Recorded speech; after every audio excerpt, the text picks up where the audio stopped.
মানুষের মাথার মতো ছোট্ট একটা পাথর ছিল, সেই পাথর থেকে 12টা মুখ দিয়ে 12টা জায়গা দিয়ে 12টা নল দিয়ে পানি বের হতো। এত পানি যে এই পানি ওই বনি ইসরায়েলরা 40 বছর যাবত ওখান থেকে পান করেছে, পানি শেষ হয় নাই। বলেন এর থেকে আশ্চর্য কি আর কিছু হতে পারে? আপনাদের কাছে কি আশ্চর্য আর কিছু হতে পারে যে ছোট্ট একটা পাথর সেখান থেকে 12টা মুখ দিয়ে পানি বের হবে, একদম পরিষ্কার পানি, স্বচ্ছ পানি। 40 বছর যাবত এই পানি মুসা আলাইহিস সালাম তার উম্মতের জন্য আল্লাহ তাআলার পক্ষ থেকে আনলেন, এগুলা খাওয়ালেন।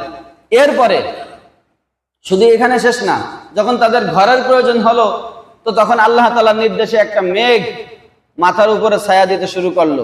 40 বছর ওই মেঘটা মাথার উপরে ওভাবেই ছিল, ওইভাবে। সকালের যে রোদের তাপ কম ছিল ওইটা লাগতো, সন্ধ্যার সময় রোদের তাপ কম কিরণহীন ওইটা লাগতো, কিন্তু যখন সূর্য আকাশের উপরে উঠে যেত তখন ওই রৌদ্রটা তাদের গায়ে আর লাগতো না। এইভাবে 40 বছর ওই মেঘ তাদেরকে ছায়া দিছে।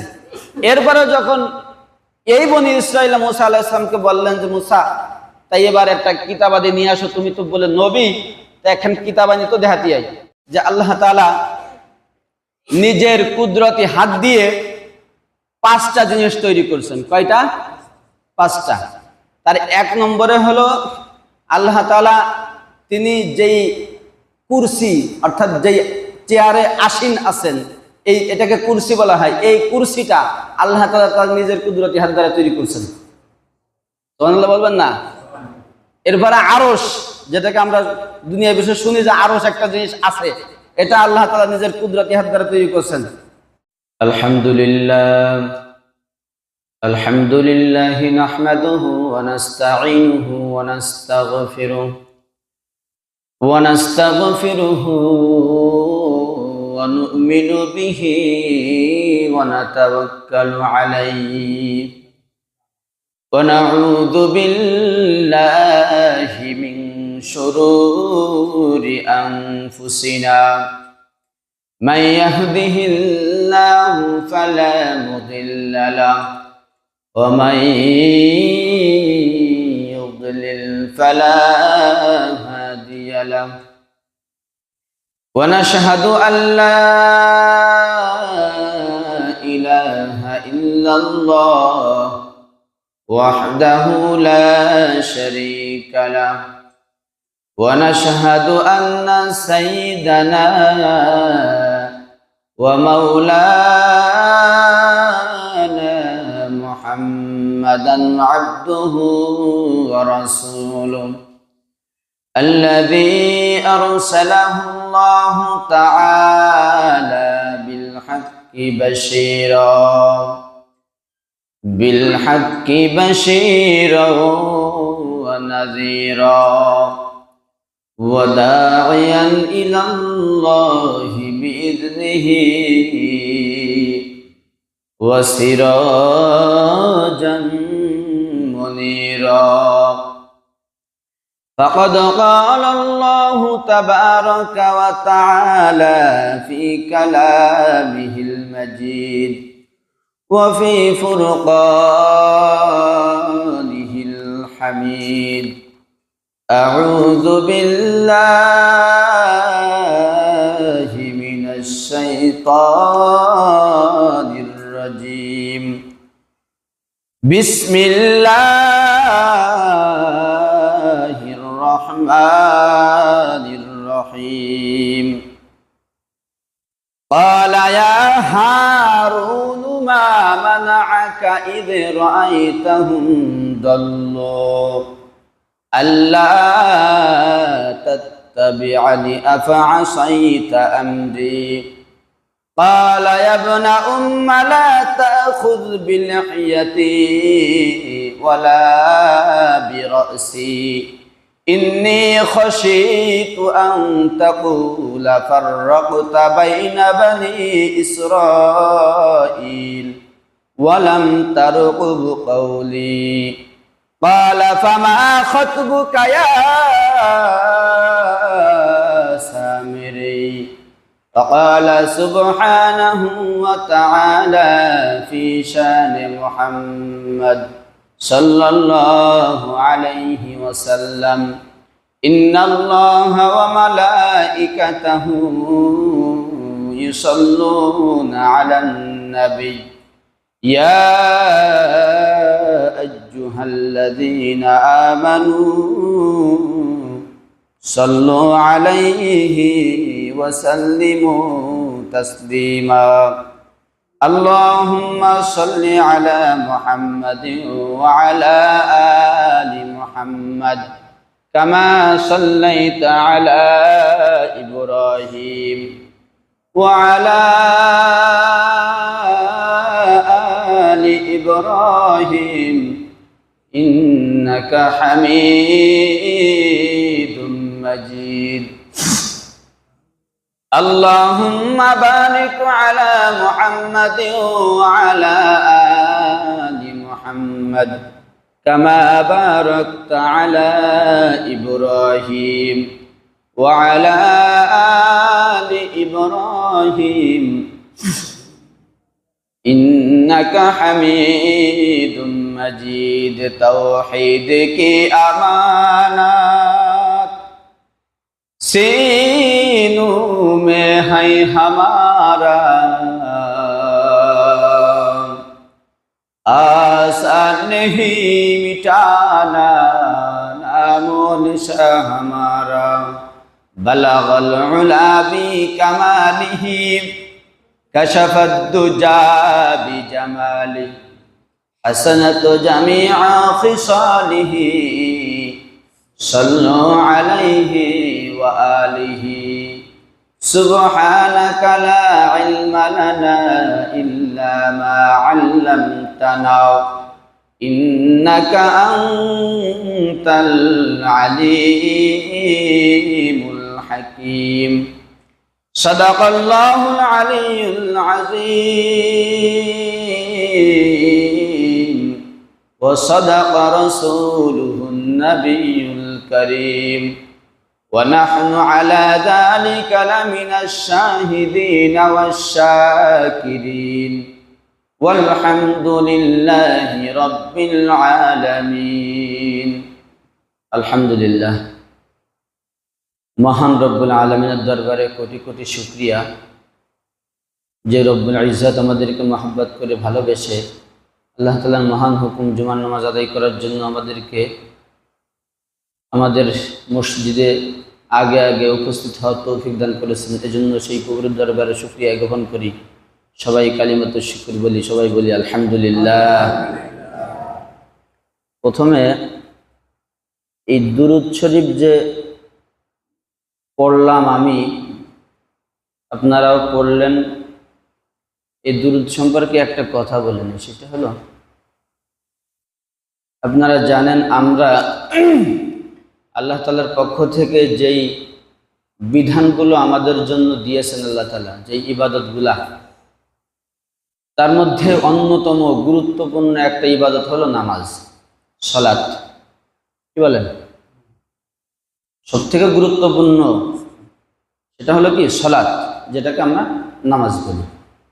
তো এই নামাজের মধ্যে যেই সমস্ত বিষয়াদি আছে, নামাজের মধ্যে বলতে যখন আপনি তাকবীরে তাহরিমার আল্লাহু আকবারটা বলবেন, নামাজ শুরু করলেন, এর থেকে নিয়ে আসসালামু আলাইকুম ওয়া রাহমাতুল্লাহ বলা পর্যন্ত এর মধ্যে যা কিছু তেলাওয়াত করা হয়, যা কিছু পাঠ করা হয়, প্রত্যেকটা জিনিস খুব বেশি গুরুত্বপূর্ণ। কত গুরুত্বপূর্ণ? যেটা আল্লাহ তাআলার যতগুলো বিধান আমাদের দিয়েছেন, যতগুলো ইবাদত দিয়েছেন, তার মধ্যে সবথেকে গুরুত্বপূর্ণ ইবাদত এই ইবাদত সালাত। আর তার মধ্যে যেইগুলা পাঠ করা হবে সেগুলা আল্লাহ তাআলার পক্ষ থেকে নির্ধারিত, তিনি নির্ধারণ করে দিয়েছেন। কিভাবে নির্ধারণ করে দিয়েছেন? আল্লাহ তাআলা মুহাম্মদুর রাসূলুল্লাহ সাল্লাল্লাহু আলাইহি ওয়াসাল্লাম, আল্লাহ তাআলা তাকে নবুয়তের মধ্যে শ্রেষ্ঠ দান করেছে, বিষয়টা এরকম না। শুধু এখানে না, যতগুলা মাখলুক আছে, আল্লাহ তাআলার যতগুলা সৃষ্টি আছে, সমস্ত সৃষ্টির মধ্যে নাম্বার 1 একেবারে শ্রেষ্ঠ সৃষ্টি যিনি, তিনি হলেন মুহাম্মদুর রাসূলুল্লাহ সাল্লাল্লাহু আলাইহি ওয়াসাল্লাম। এই উনাকে এত শ্রেষ্ঠত্ব দান করার পরেও আল্লাহ তাআলা তাকে দুনিয়ার শিক্ষায় শিক্ষিত করেন নাই। অনেক কারণ আছে, ও বিষয়ে এখন আলোচনা করব না। তা দুনিয়ার শিক্ষায় যেহেতু শিক্ষিত করেন নাই, যেমন যদি কোনো এক শিক্ষায় থাকে, যদি কোনো ধরেন যে কোনো মানুষ একটা বিষয় শিক্ষিত, তো তারা যদি অন্য কোনো বিষয় শিক্ষা অর্জন করতে পাঠানো হয়, তো এই যে বিষয় সে শিক্ষিত ছিল, এই শিক্ষাটা তার ওই শিক্ষায় কিছু হলেও কাজে লাগবে, অল্প হলেও কাজে লাগবে। ধরেন কথার কথা, একটা ছেলে যখন স্কুলে পড়ে, বিদ্যালয়ে পড়ে, সেখানে থেকে যখন তাকে মাদ্রাসায় পাঠানো হয়, তো মাদ্রাসায় আসার পরে কোনো কোনো ক্ষেত্রে কোনো কোনো জায়গায় তার ওই স্কুলের যে শিক্ষাটা ছিল, বাংলা, অঙ্ক, ইংরেজি ইত্যাদি, ওইগুলা কোনো কোনো সময় এখানে থেকেও কাজে লাগে। শুধু কাজে লাগে বিষয়টা এই না, এটা না, ওখানে থেকে এসে ক্লাস করা, উপস্থিত হওয়া, ফিরে আসা যাওয়া, হ্যাঁ, টাইমলি পড়া, একটা রুটিন, শিক্ষকের সাথে আচার ব্যবহার ইত্যাদি ইত্যাদি, এই বিষয় সম্পর্কে তার আগের থেকে একটা আইডিয়া, একটা নলেজ, তার অভিজ্ঞতা থাকে। কিন্তু যখন একটা নতুন মানুষ যে কোনো শিক্ষা প্রতিষ্ঠানে যায় নাই, তাকে যেই শিক্ষা প্রতিষ্ঠান অর্থাৎ মাদ্রাসায় দেওয়া হলো, তো সেই শিক্ষকের সাথে কিরকম ব্যবহার করতে হয় জানে না, কোন টাইমে পড়তে হয়, কিভাবে পড়তে হয় জানে না, পড়াটা মুখস্থ করার কি সিস্টেম জানা নাই। আমার কথা কি আপনারা বুঝতেছেন? ঠিক তেমনি ভাবে দুনিয়ার কোনো শিক্ষাই আল্লাহ তাআলা আল্লাহর হাবিবকে, পয়গম্বরকে কোনো শিক্ষা দেননি, যেই কারণে আল্লাহ তাআলা বলে দিলেন তোমার উপর আমি নামাজ ফরজ করলাম, এখন সালাত ফরজ করলাম, তো আল্লাহ রাসূল ফরজ করলেই হয়ে গেল, বোঝা লাগবে না, জানা লাগবে না যে কোন ভাবে কি করা লাগবে, কারণ তিনি তো দুনিয়ার কোনো জ্ঞানে, কোনো শিক্ষায় শিক্ষিত না। সুতরাং তাকে 100% প্র্যাকটিক্যালি আইডিয়া দিতে হবে। তো ঠিক আল্লাহ তাআলাও তাই করলেন। সালাত ফরজ হওয়ার পরে আল্লাহ তাআলা জিবরাইল আলাইহিস সালাতু ওয়াস সালামকে পাঠালেন যে তুমি যাও, তুমি নিজে ইমামতি করো আর আমার হাবিবকে নামাজ শিখিয়ে দাও।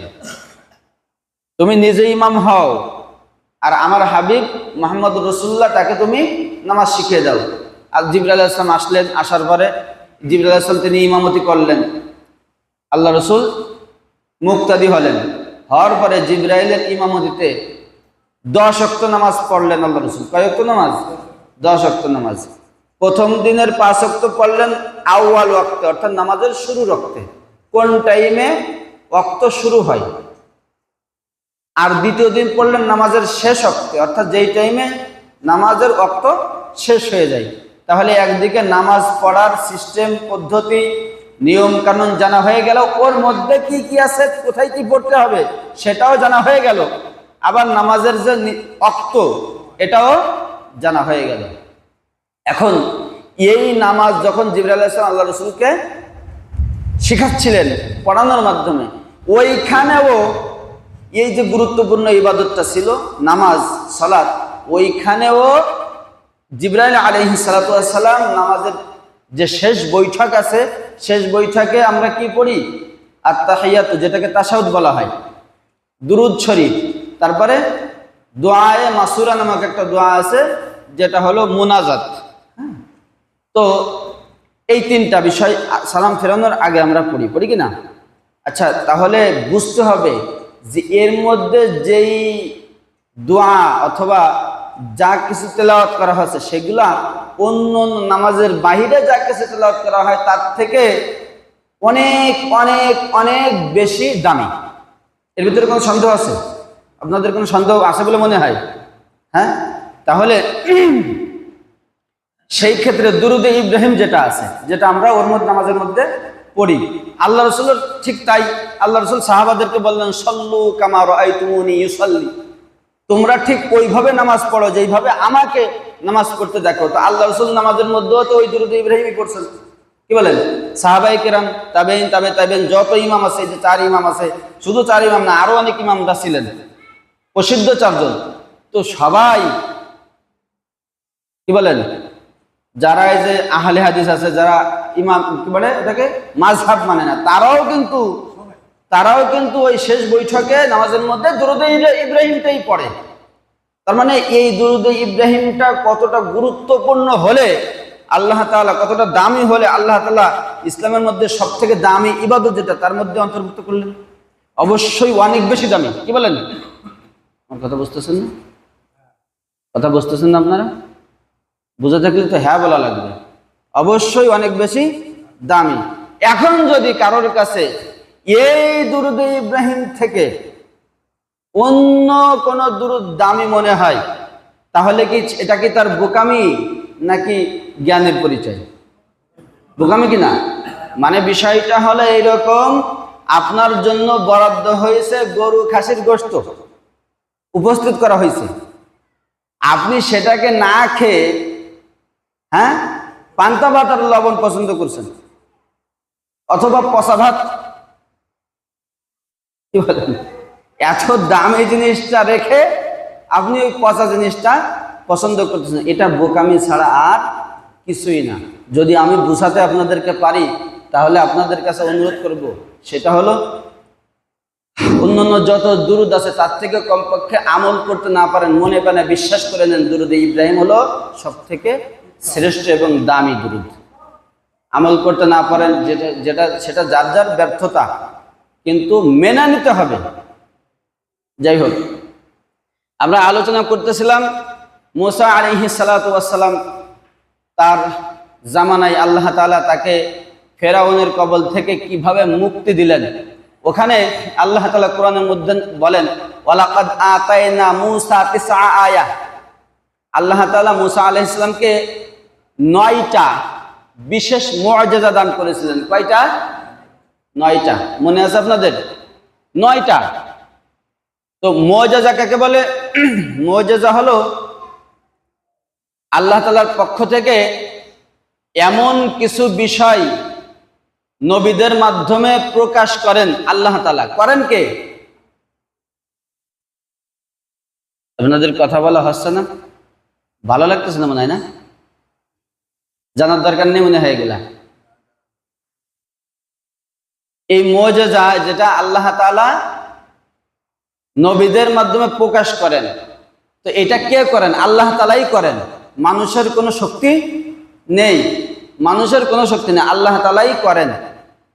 তো এরকম বিশেষ 9টি মুআজিজা আল্লাহ তাআলা মুসা আলাইহিস সালামকে দান করেছিলেন। তার মধ্যে একেবারে প্রথম নম্বর মুআজিজা ছিল মুসা আলাইহিস সালাম এইরকম বগল বলেন তো আপনারা, হাত রেখে হাতটা বের করলে হাত থেকে আপনার এই যে সাদা শুভ্র একটা লাভা বের হতো। লাভা খুব সাদা চকচকে ধবধবে, হ্যাঁ, হাত থেকে মনে হয় মানে আগুনের ফুলকির মতো, কিন্তু আগুনের রং তো অনেকটা লালচে, কিন্তু লালচে না, সাদা। কথা বুঝছেন? এরকম একটা আভা বের হতো। এরপরে আমরা ইতিপূর্বে জেনেছি যে আল্লাহ তাআলা কিপ্তি অর্থাৎ ফেরাউনের জাতির জন্য পানিকে রক্তে রূপান্তরিত করে দিয়েছিলেন। এরপরে ব্যাং নামক একটা গজব দিয়েছিলেন। এরপরে উকুন নামক একটা গজব দিয়েছিলেন। এরপরে সাথে সাথে ফেরাউনকে পানিতে ডুবাই মারলেন, আর ফেরাউনের সমস্ত জাতি সহ। এরপরে মুসা আলাইহিস সালামকে ওই একই জায়গা থেকে আল্লাহ তাআলা বাঁচাই নিলেন। এগুলা সহ আরো আল্লাহ তাআলার পক্ষ থেকে আল্লাহ তাআলা মান্না সালোয়া অর্থাৎ জান্নাতি খাবার, মান্না সালোয়া অর্থাৎ জান্নাতি খাবার, এই জান্নাতি খাবার আল্লাহ তাআলা বনি ইসরাইলদেরকে দিয়েছিলেন। এখনকার জামানায় যদি এরকম কোনো আলেম উলামা বা কোনো সাধারণ মানুষও এরকম জান্নাতি কোনো খাবার মানুষকে খাওয়াইতে পারতো, এটা বোঝাতো যেটা আল্লাহ তাআলার পক্ষ থেকে আসতেছে, আর মানুষ এটা খাইতো, তাহলে কি এই মানুষগুলো আর বেঈমান থাকতো? কি মনে হয় আপনাদের? থাকতো না, না? আর বিশেষ করে দেখবেন এখন কিন্তু আমরা যে ইবাদত বন্দেগীর প্রতি যে গাফিলতি করি, উদাসীনতা দেখাই, এটা হলো দুনিয়াবি কাজকর্মের কারণে। খাওয়ার চিন্তা যদি না থাকে, আমার খাওয়ার চিন্তা যদি না থাকে, তাহলে এত কষ্ট করতে কাজকর্ম করবো কেন? এত কষ্ট করে কি বলেন? খাইতে হয় এই জন্যই তো। তো সেই খাবারের ব্যবস্থাও আল্লাহ তাআলা বনি ইসরাইলদের করেছিলেন, মান্না সালোয়া পাঠাইছিলেন। এরপরে মুসা আলাইহিস সালাম আপনারা জানেন, তিনি যখন ছোটবেলায় এই ফেরাউনের পরীক্ষায় তিনি পরীক্ষা দিতে গিয়ে আগুন গালের মধ্যে নেওয়ার কারণে থোতা হয়ে গেছিলেন, তোতলা যেটাকে বলে। তো ওইটাও আল্লাহ তাআলার কাছে দোয়া করলেন, আল্লাহ তাআলা তার তোতলামের ভাবটা দূর করে দিলেন। আর একটা, এরপরে আল্লাহ তাআলা মুসা আলাইহিস সালাম একটা ঘোষণা দিলেন, গজবের ঘোষণা। হ্যাঁ, এরকম একটা গজবের ঘোষণা দিলেন, মানে এটাকে দুর্ভিক্ষ বা রৌদ্র, এই দোয়া করার সাথে সাথে সব জায়গায় এরকম রোদ, বৃষ্টির কোনো ছোঁয়া নেই, লেশ নেই। তো এরকম একটা ঘটনা ঘটছিল। তারপরে পঙ্গপাল, এই মৌমাছি দেখছেন আপনারা? আপনারা তো জানেন মৌমাছি আছে না? মৌমাছি দেখছেন কি পরিমাণ এক একটা চাকে থাকে। তো এরকম অসংখ্য হাজার হাজার লাখ লাখ ওই মৌমাছির মতো, কিন্তু ওর থেকে একটু বড় এক প্রকার পোকা, যেটাকে বলা হয় পঙ্গপাল। এই পঙ্গপাল নামক একটা প্রাণী আল্লাহ তাআলা মুসা আলাইহিস সালামের জামানায় দিয়েছিলেন। তারা যেখানে যা পায় তাই খেয়ে ফেলতো, যা পাইতো তাই খেয়ে ফেলতো। এরপর আল্লাহ তাআলা মুসা আলাইহিস সালাম আল্লাহ তাআলার কাছে দোয়া করলেন, সেটাও আল্লাহ তাআলা তুলে নিলেন। তারপরে শেষের দিকে যখন মুসা আলাইহিস সালামকে আল্লাহ তাআলা ফেরাউনের কবল থেকে মুক্ত করে যখন নীল নদের ওই পারে নিয়ে গেলেন, তার কিছুদিন পরে ওখানে গিয়ে কি হলো, প্রথমে আল্লাহ তাআলার কাছে দোয়া করলেন মুসা আলাইহিস সালাম। তখন প্রথমে তাদের উপরে তাদের পানির ব্যবস্থা করে দিলেন। ওই বলেছিলাম মানুষের মাথার মতো ছোট্ট একটা পাথর ছিল, সেই পাথর থেকে 12টা মুখ দিয়ে, 12টা জায়গা দিয়ে, 12টা নল দিয়ে পানি বের হতো। এত পানি যে এই পানি ওই বনি ইসরায়েলরা 40 বছর যাবত ওখান থেকে পান করেছে, পানি শেষ হয় নাই। বলেন এর থেকে আশ্চর্য কি আর কিছু হতে পারে? আপনাদের কাছে কি আশ্চর্য আর কিছু হতে পারে যে ছোট্ট একটা পাথর, সেখান থেকে 12টা মুখ দিয়ে পানি বের হবে, একদম পরিষ্কার পানি, স্বচ্ছ পানি। 40 বছর যাবত এই পানি মুসা আলাইহিস সালাম তার উম্মতের জন্য আল্লাহ তাআলার পক্ষ থেকে আনলেন, এগুলা খাওয়ালেন। এরপরে শুধু এখানে শেষ না, যখন তাদের ঘরের প্রয়োজন হলো, তো তখন আল্লাহ তাআলার নির্দেশে একটা মেঘ মাথার উপরে ছায়া দিতে শুরু করলো। 40 বছর ওই মেঘটা মাথার উপরে ওভাবেই ছিল, ওইভাবে। সকালের যে রোদের তাপ কম ছিল ওইটা লাগতো, সন্ধ্যার সময় রোদের তাপ কম, কিরণহীন, ওইটা লাগতো। কিন্তু যখন সূর্য আকাশের উপরে উঠে যেত তখন ওই রৌদ্রটা তাদের গায়ে আর লাগতো না। এইভাবে 40 বছর ওই মেঘ তাদেরকে ছায়া দিছে। এরপরে যখন এই বনি ইসরাইল মুসা আলাইহিস সালামকে বললেন যে মুসা, তাই এবার একটা কিতাবাদি নিয়ে আসো, তুমি তো বলে নবী, তো এখন কিতাবানি তো দেখাতি আই। তো আল্লাহ তাআলার কাছে গিয়ে বললেন, আল্লাহ তাআলা 40 দিন রোজা রাখার পরে তাওরাত কিতাব আল্লাহ তাআলা মুসা আলাইহিস সালামকে দান করলেন। এই তাওরাত কিতাব সম্পর্কে বলা হয় যে আল্লাহ তাআলা নিজের কুদরতি হাত দিয়ে 5টা জিনিস তৈরি করছেন। কয়টা? 5টা। তার 1 নম্বরে হলো আল্লাহ তাআলা তিনি যেই কুরসি, অর্থাৎ যেই চেয়ারে আসীন আছেন, এটাকে কুরসি বলা হয়। এই কুরসিটা আল্লাহ তাআলা তার নিজের কুদরতি হাত দ্বারা তৈরি করছেন। সুবহানাল্লাহ বলবেন না? এরপরে আরশ, যেটাকে আমরা দুনিয়ার বিষয়ে শুনি যে আরশ একটা জিনিস আছে, এটা আল্লাহ তাআলা নিজের কুদরতি হাত দ্বারা তৈরি করছেন।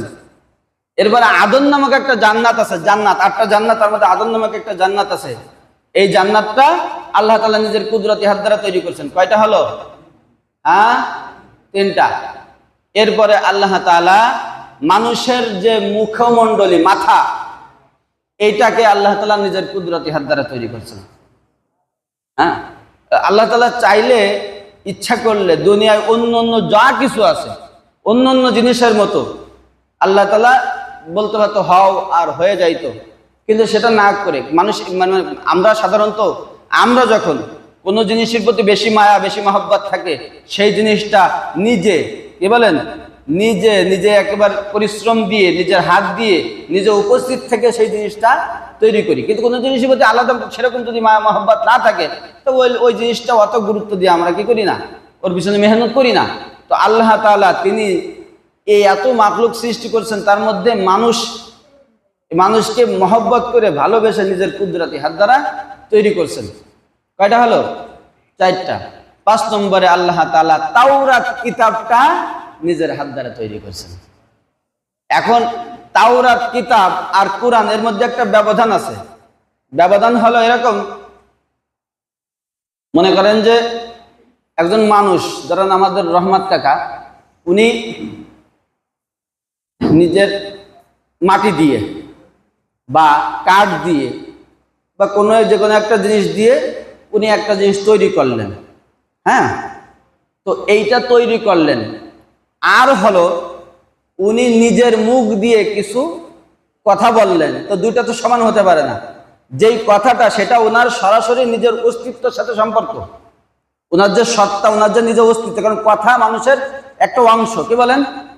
কথা হলো মানুষের একটা অংশ, যে কথা বলে তার অংশ। কিন্তু যখন কোনো জিনিস কেউ তৈরি করা হয়, সেটা যা দিয়ে তৈরি করা হয় তার অংশ হয়, শুধুমাত্র ক্রেডিটটা কি উনি তৈরি করেছে তাই, তাছাড়া কিছু না। ঠিক তেমনি ভাবে কোরআন, এটা হলো সরাসরি আল্লাহ তাআলার মুখের কথা, সরাসরি আল্লাহ তাআলার মুখের কথা। এই কথাটা এখন আমরা কিতাব আকারে রেখেছি, কিন্তু এটা সম্পূর্ণ একবার সূরা ফাতিহা থেকে নিয়ে সূরা নাস পর্যন্ত পুরোটাই আল্লাহ তাআলার মুখের কথা।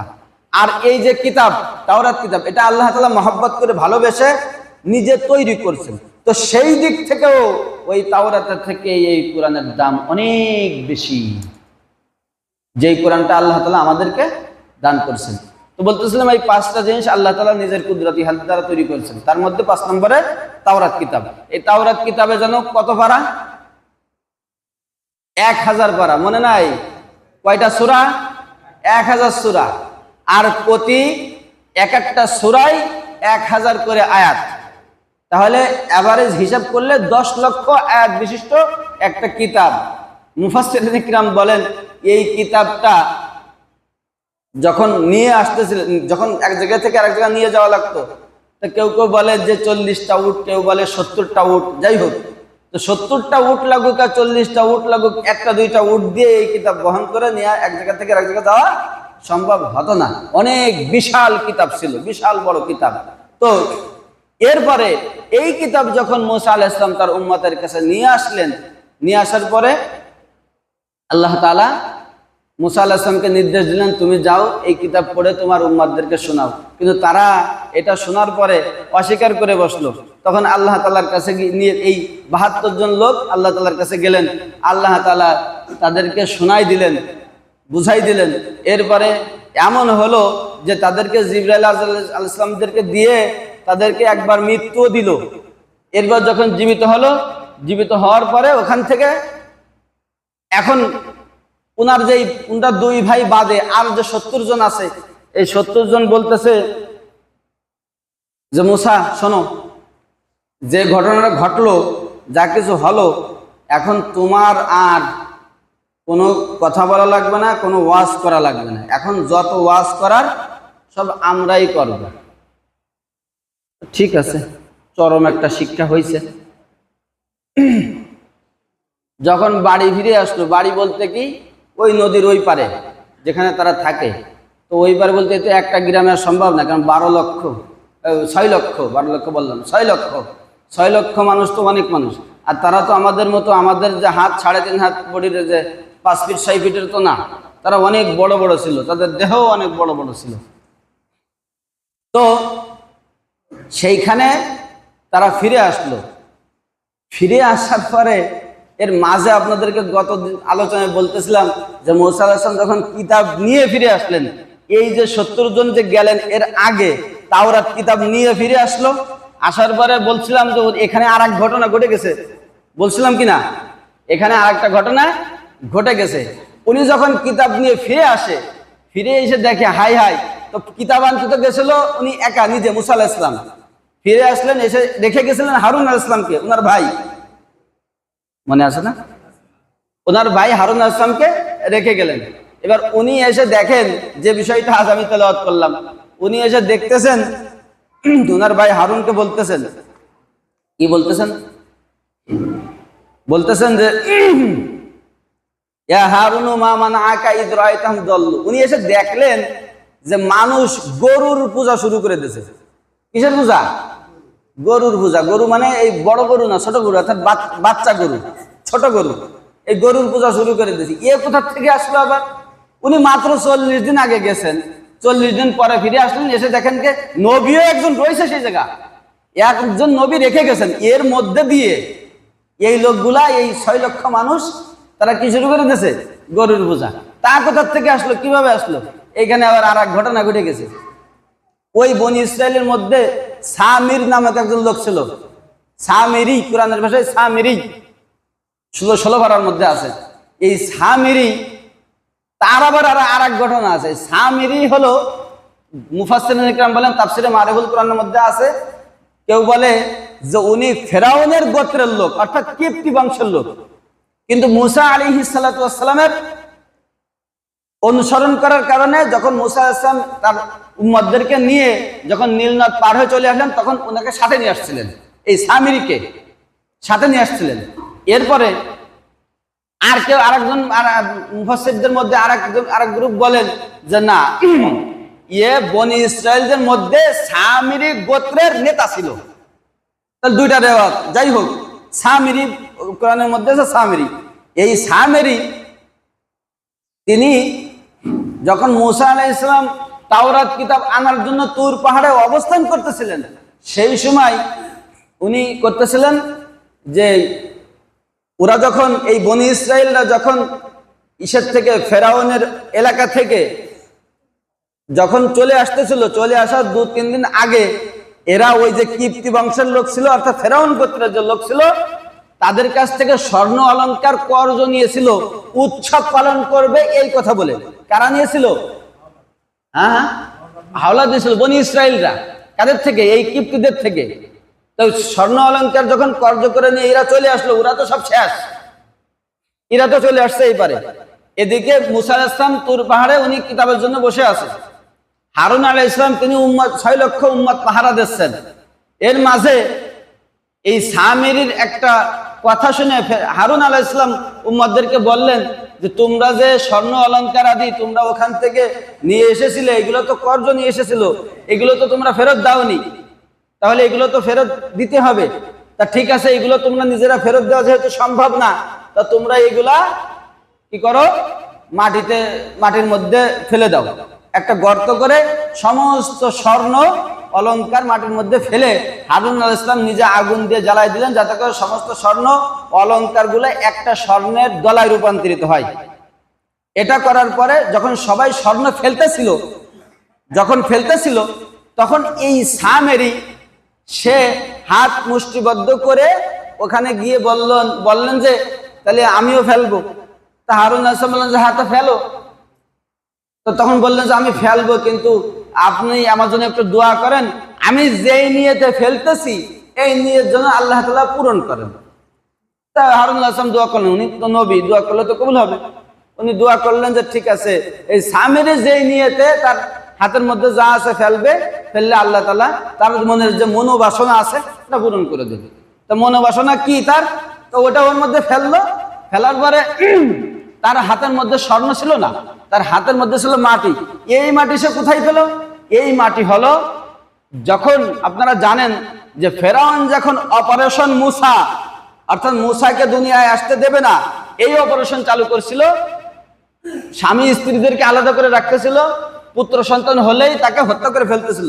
এই সময় সামিরির মা, এই সামিরি যখন দুধের বাচ্চা, তখন তাকে ফেরাউনের সৈন্যদের থেকে বাঁচানোর জন্য জঙ্গলের মধ্যে রেখে এসেছিল।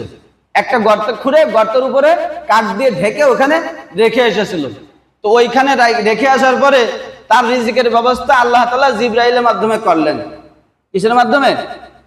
জিবরাইল মাধ্যমে। জিবরাইলকে 3টা আঙ্গুল, একটা আঙ্গুল দিয়ে মধু, আর একটা আঙ্গুলে দুধ, আর একটা আঙ্গুলে পানি, এগুলা দিয়ে পাঠাই দিলেন। যে ওই যখন বাচ্চা শুয়ে থাকতো, খিদা লাগতো, তো জিবরাইল আলাইহিস সালাম মুখ দিয়ে ওগুলা দিতেন। তো ও ওইখানে থেকেই আস্তে আস্তে বড় হতে লাগলো।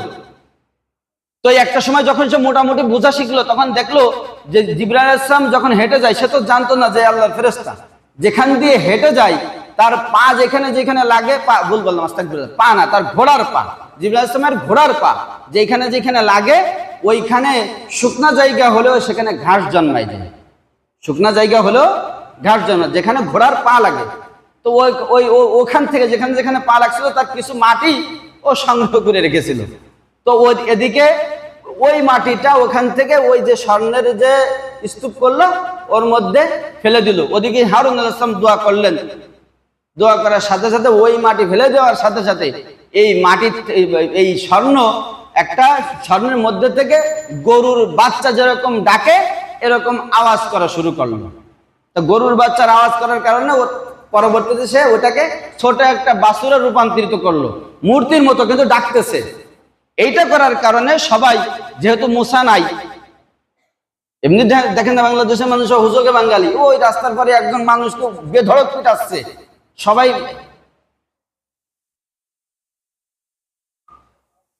কথা বলবেন, রাস্তার পরে বেধড়ক একজনকে পিটাচ্ছে চোর বলে, সবাই মিলে তাকে গিয়ে চোর বলে পিটাবে, অথচ যাচাই করবে না যে আসলে কি চোর, এই যাচাই করবে না। উজোগে বাঙালি, তো উজোগে বাঙালি তো সেই সময় ছিল, বাংলাদেশ বাঙালি ছিল না, কিন্তু তারাও তো উজোগে মাতাল ছিল। তো সেই কারণে সবাই মিলে তাহলে ঠিক আছে, তাহলে ইয়ে তো মোটামুটি কি করে পূজা করার উপযুক্ত মনে হয়, তাই এর পূজা করা শুরু করো। তা যাই হোক, মুসা আলাইহিস সালাম তারা পূজা করা শুরু করলো। মুসা আলাইহিস সালাম যখন ফেরাউন আর হারুন আলাইহিস সালামের এসে হারুন আলাইহিস সালাম করলে, তোরে আমি রেখে গেলাম, তুই কি করেছিস? হ্যাঁ, ইদরাইকাম দল্লু আল্লাহ তাত্তাবিআনি আফা আসাইতা আমরি, তুমি আমার অনুসরণ করতে হবে এটা তুমি জানো না? তা তোমারে আমি রাইখে গেলাম, তা তুমি করেছোটা কি?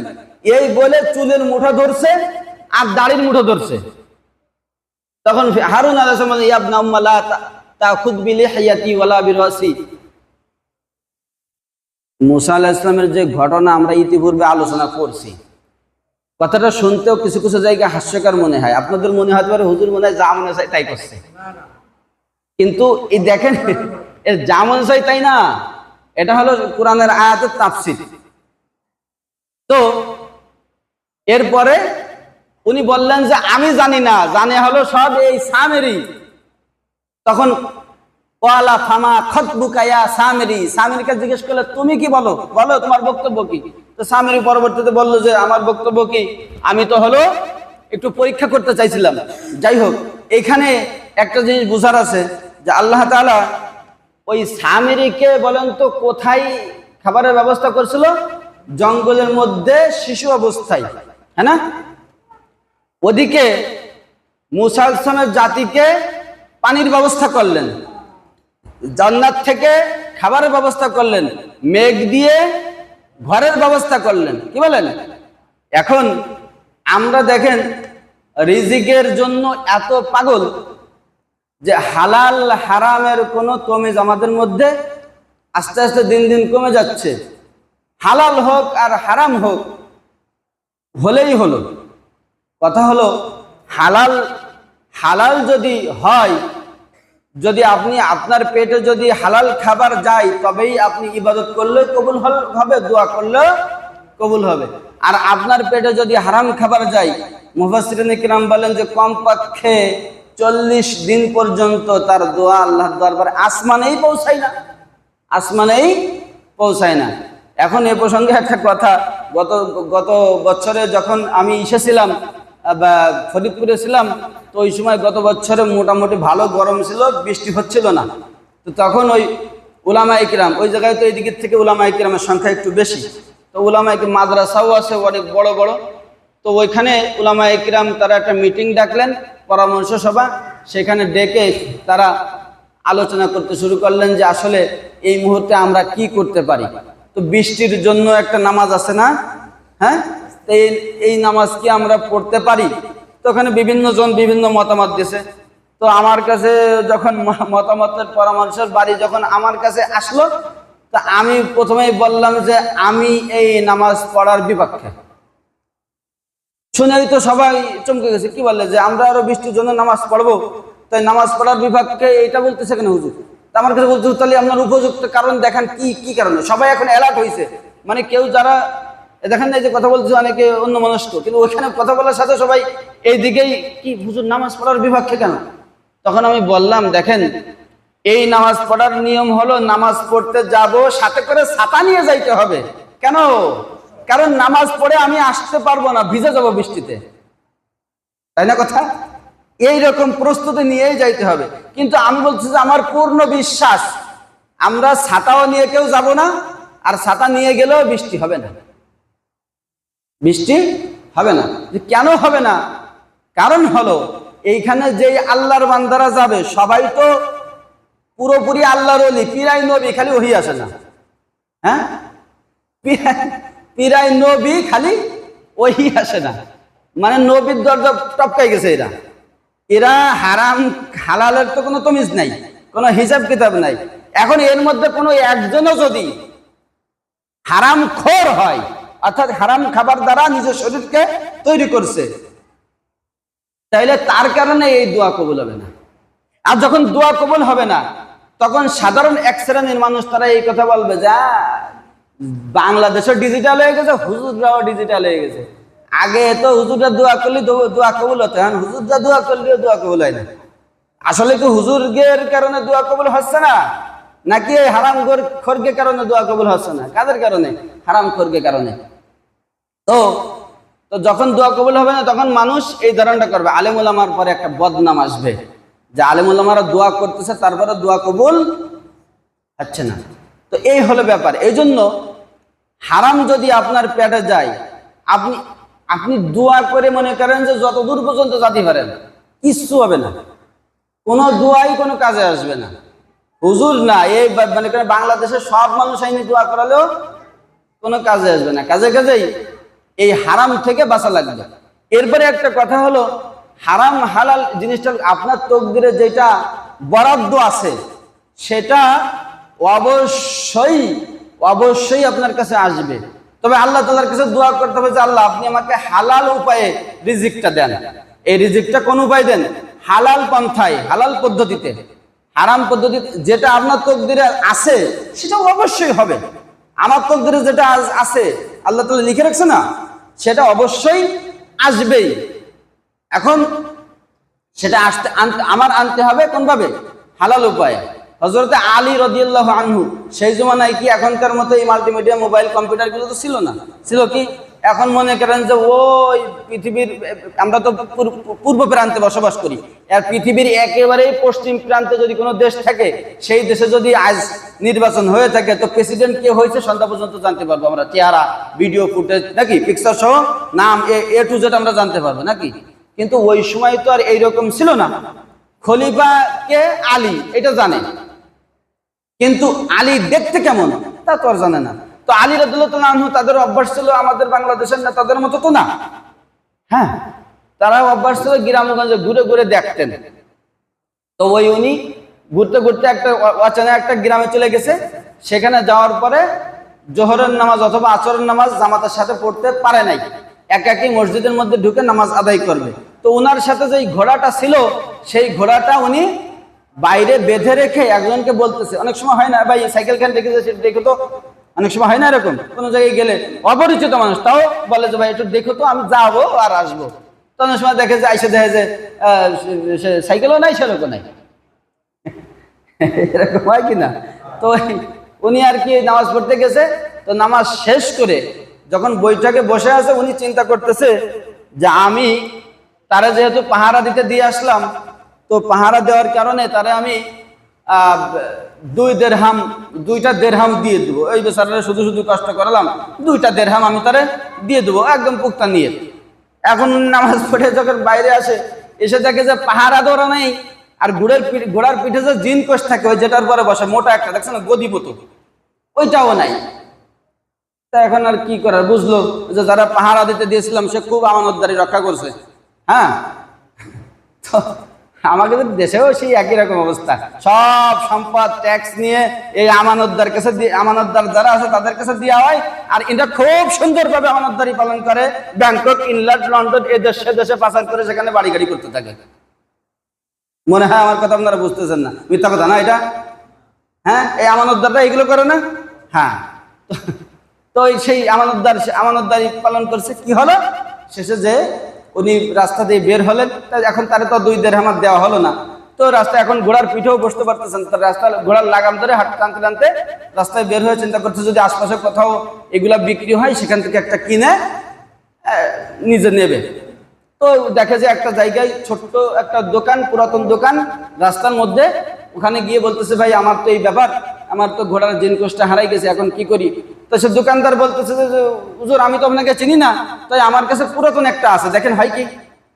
তো উনি দেখেন যে নেওয়ার পরে বলতেছে যে হ্যাঁ, উনি তো বুঝতে পারছে এটা আমারটাই। বলছে হ্যাঁ এটাই হবে। তবে কয় টাকা দিতে হবে? কয় টাকা? আমার কাছে কিছুক্ষণ আগে একটা লোক 2 দেরহামে বিক্রি করে গেছে, তো আপনি 2 দেরহামই দেন। আচ্ছা বলেন তো, চোর কয় দেরহাম পালো? 2 দেরহাম। আলী কয় দেরহাম দিল? দোকানদারের কোনো লাভ লস নাই।